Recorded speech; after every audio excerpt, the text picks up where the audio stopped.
Crisis Report. If you are feeling a significant case of geopolitical whiplash this morning, don't worry. It's not you. It's the map.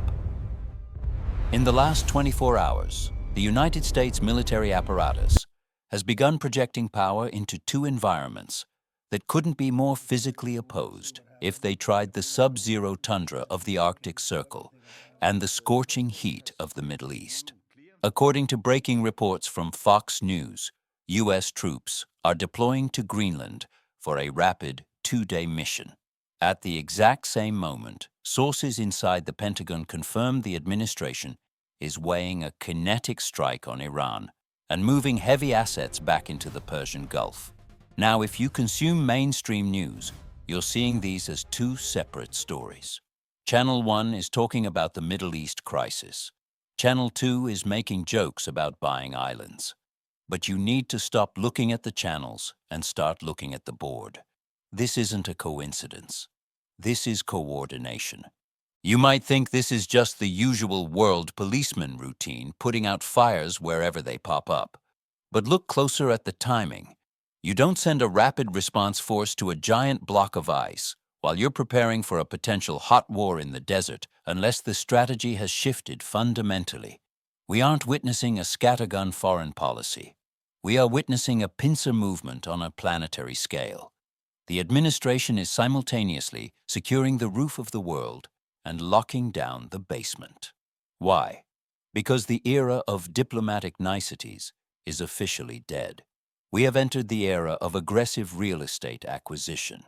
Most analysts are asking if World War III is starting. That's the wrong question.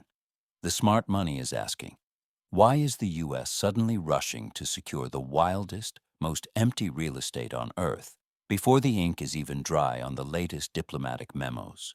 The answer isn't about peace, it's about leverage. And right now, the U.S. is buying up all the leverage on the market. To understand why we are shivering in Greenland and sweating in the Gulf simultaneously, we have to look at the backstory that the headlines are burying. Let's start with the ice.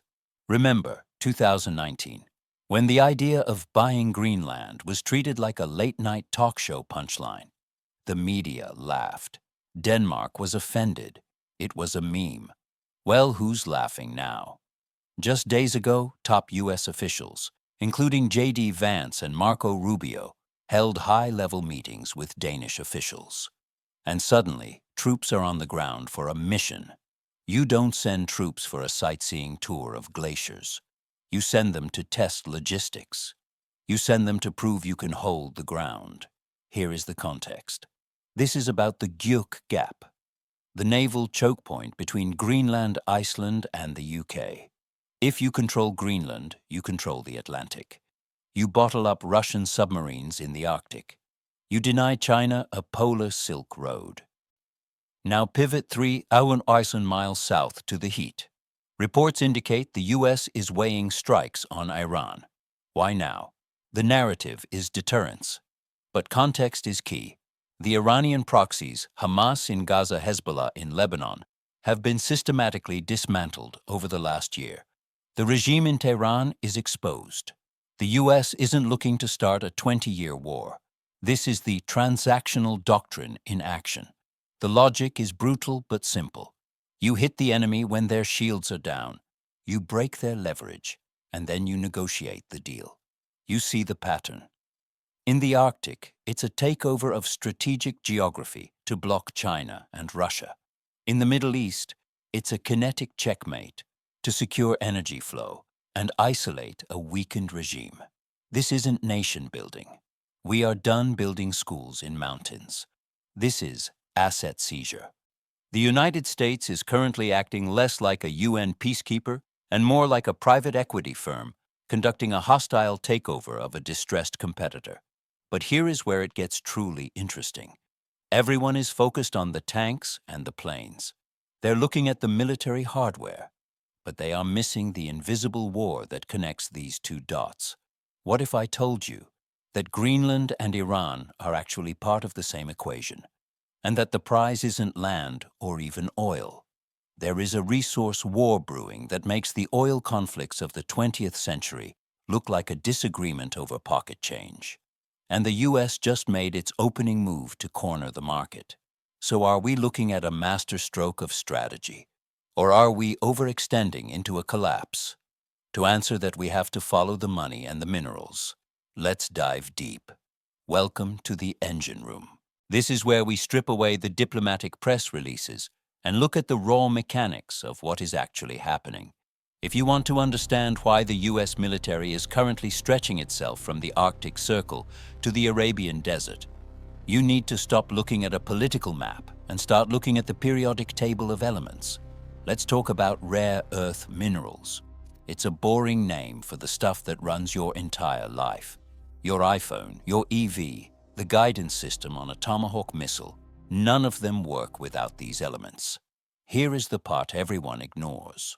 For the last 2 decades, the United States has been asleep at the wheel, while China monopolized the entire supply chain. Look at this chart. This is a chokehold.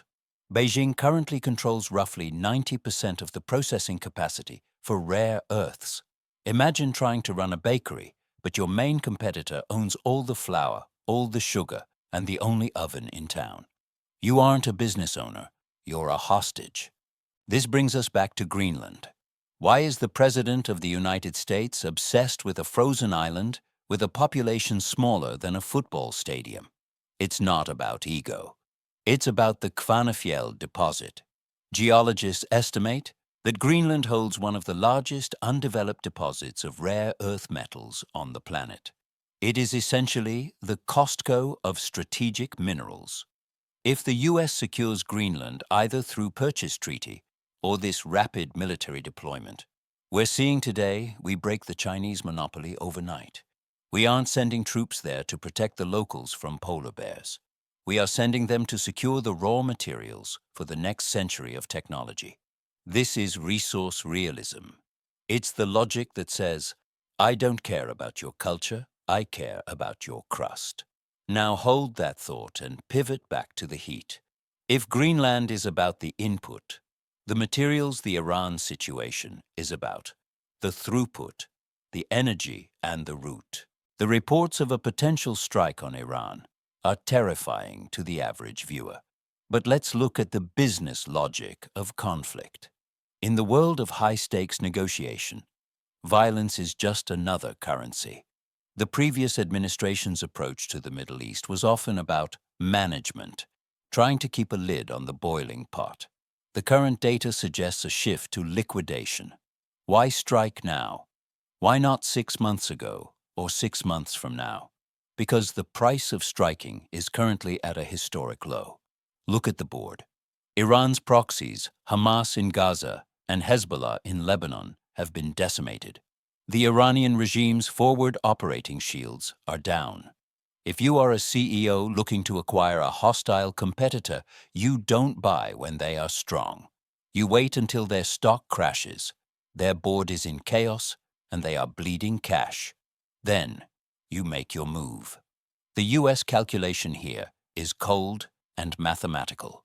The Iranian regime is overextended. A kinetic strike now isn't about starting World War III. It's about establishing the upper bound of tolerance.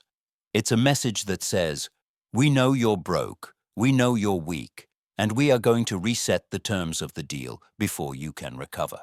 This brings us to the core philosophy that connects these two desperate events.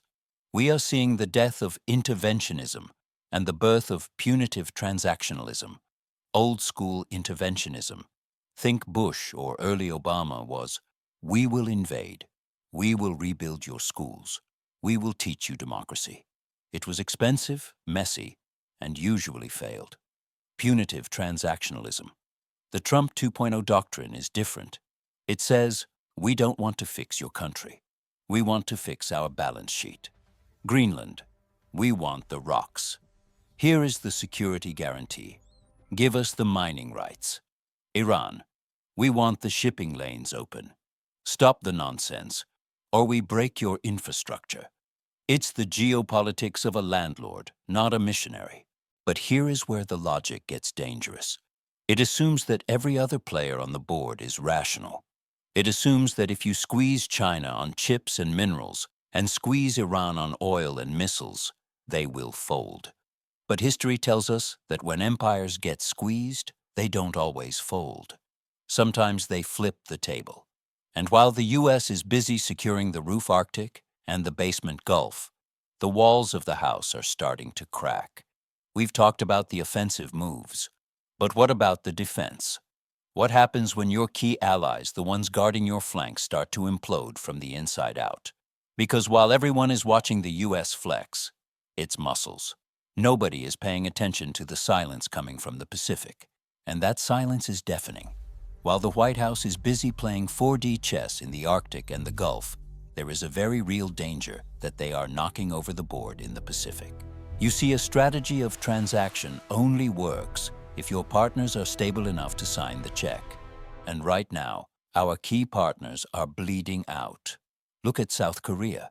This is one of the pillars of American security in Asia. And according to the AP wire this morning, President Yoon has been arrested following that disastrous martial law attempt. Let's be real for a second. This isn't just internal politics. This is a decapitation of leadership in a country that shares a border with a nuclear-armed dictator. While Washington is looking at Tehran, Pyongyang is looking at Seoul and seeing a vacuum. If the U.S. military is stretched thin between Greenland and the Gulf, and our primary buffer against North Korea is paralyzed by constitutional crisis, we have a massive blind spot. Then there is the Taiwan situation. The reports on the chip war are escalating. The administration is putting immense pressure on TSMC and Taiwan to move production to the U.S., essentially treating a strategic ally like a vendor who is late on a shipment. Here is the domino effect that the spreadsheets don't show. You can buy Greenland's minerals, you can bomb Iran's proxies, but you cannot replicate the human capital of Taiwan's chip engineers overnight. By squeezing our allies for economic concessions at the exact same moment we are ramping up global military tension, we are running a dangerous experiment. We are asking, how much can we bully our friends before they stop protecting our back?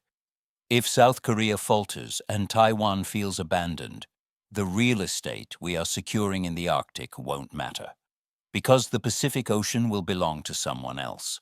The United States is currently acting like a bodybuilder who skips leg day. The upper body, the offensive capability, looks massive, but the legs, the alliances that hold the weight, are shaking. So where does this leave us?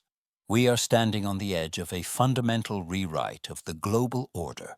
The global policeman has retired, and the global landlord has moved in. This new doctrine is cleaner. It's faster. It's brutally efficient. But it has zero margin for error. Here is my forecast for the next 48 hours. Watch Denmark. They will protest publicly about the troops in Greenland. They will talk about sovereignty and international norms. But watch their hands, not their mouths. Behind closed doors, I predict a joint development agreement will surface within the week. They know the rent is due, and the U.S. is the only tenant paying in protection. Watch the Persian Gulf. We won't see a full-scale invasion of Iran. That's bad for business. Instead, expect a surgical demonstration, a targeted strike on a specific facility that humbles the regime without spiking oil prices to $150 a barrel. It's a high-wire act. And this brings me to the question I want you to answer. We are seeing a level of assertiveness that feels good to a lot of people, tired of America being pushed around. But there is a fine line between strategic dominance and reckless overextension. So tell me in the comments, do you think this real estate doctrine grabbing Greenland and squeezing Iran is a masterstroke that secures America's future for the next 50 years? Or are we simply starting fires on too many fronts, leaving us exposed when the real heat comes from the Pacific? Is this genius, or is it hubris? I read every comment, especially the ones that disagree with me. Until next time, keep your head on a swivel. The map is changing fast, and you don't want to be left holding the old one.